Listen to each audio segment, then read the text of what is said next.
আসসালামু আলাইকুম। Hello everyone, আজকে থালকুনি পাতা ভর্তা করব। প্রথমেই আমি ব্লেন্ডার করে নিব। ব্লেন্ডার করা হয়ে গেছে, এখন কড়াই গরম করে তেল দিয়ে দিব। দিয়ে দিচ্ছি কাঁচামরিচ কুচি আর পেঁয়াজ কুচি। একটু ব্রাউন কালার করে ভেজে নিব মরিচটা আর পেঁয়াজটাকে।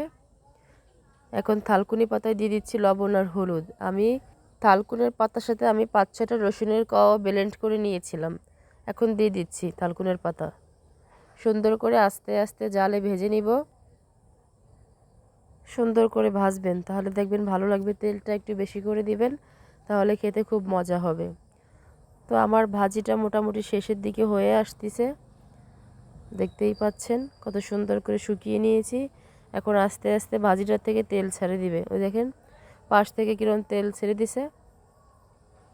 এখন আমি একটা বাটিতে নামিয়ে নেব। আর আপনারা কীরকম খান পছন্দ করেন অবশ্যই আমাকে কমেন্ট করে জানাবেন। আজকের মতো এখানেই বিদায় নিচ্ছি। সবাই অনেক বেশি ভালো থাকবেন। Thank you for watching.